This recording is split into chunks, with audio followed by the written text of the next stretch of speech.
All right. Well, welcome back to the iWealth podcast. Today, we are joined by Mr. Brad Connors, the owner of iWealth. And today we're talking about buckets and we're talking about kids, right? Big buckets. And big buckets. Big buckets for your kids. But we're not dealing with sand today. We are dealing with putting money in these buckets. Mm-hmm. I understand that the concept of iBuckets or at iWealth is you have these different buckets that are allocated for different times of your life. Right. How does that translate to when you're 3, 4, 5, 10 years old? Does it translate? I guess let's start there. Well, it does. So first of all, the concept of iBuckets is similar to Dave Ramsey's envelopes, whatever you want to use. But several years ago, we put together this statement called iBuckets because we had people that were saving money in accounts and it was just accumulating, but there was no intent behind it other than we need it down the road for something. Yeah. So obviously retirement, college, those are different buckets, but what about weddings? What about second home? What about opportunities? What about giving back? Yeah. And so we've got this whole concept now and we name the accounts. So you might have, $500,000 split up in 8 different accounts with different intentions for those accounts. Behind each one. Behind it, yeah. So kind of the envelopes, we call it iBuckets. For the kids, same concept could apply, but might not be all investing. So you might go to the bank, and instead of having envelopes for the kids, you might have one that's giving. You might have one that's vacations. Mm-hmm. You might have one that's car for down the road. You might have one that's college. And depending on how young they are, if they have 5+ years before that goal is hit, then I think you move that into an investment. Maybe it's an ETF or a mutual fund or some stocks, and you can teach them about compounding interest and things. Yeah. If it's something to buy a bicycle or giving or something, just keep it in the bank. But if you separate it, so the banks will allow you to open 4 savings accounts if that's what you need. If you separate it and you name it, and then you start to teach your children about being intentional with their money when it comes to goals. Yeah.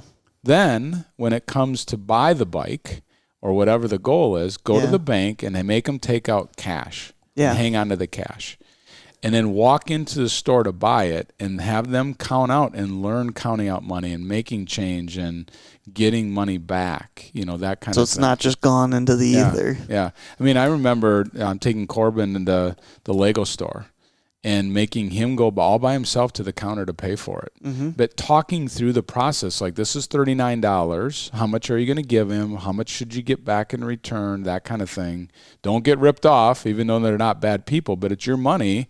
Make sure you're going to get your money in return to try to have him process that. And it seemed like it worked. I mean, he does well with it. So I think having that money in their hand is really important, but it translates back into being intentional. Don't just let them have a shoebox in their room with $900 in it. Yeah. Separate it out into what's important. The other thing too that's interesting about this is, let's say that you do have a shoebox with $900, and a lot of adults, when it comes to retirement, seems like that's kind of what they got, right? They got a shoebox with $900,000 or whatever that number is, right?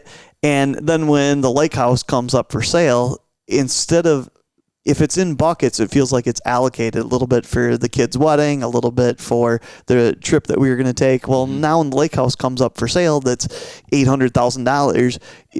You don't have $800,000 in your account. You have $100,000 in your account. Well, now the lake house it's not feasible for us to buy the lake house, right?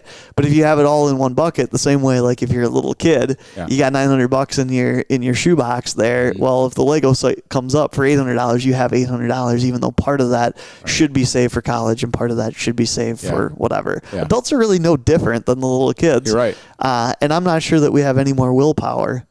No. In fact, we might have less. In some cases, that's true.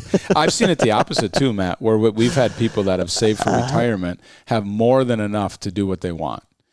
And so what's really fun is to be able to say, listen, you got an extra $250,000 that you're going to have down the road. Let's be purposeful with this $250,000 because we have your retirement taken care of here. Yeah. And to sit down and explore what are the things that they want to do. And it could be gifting to their kids or grandkids college. It could be 50th wedding anniversary. It could be the new boat, those kind of things. But to be intentional is just really, really cool concept. But get your kids on it today so that they're always thinking this process as they get older. Yeah.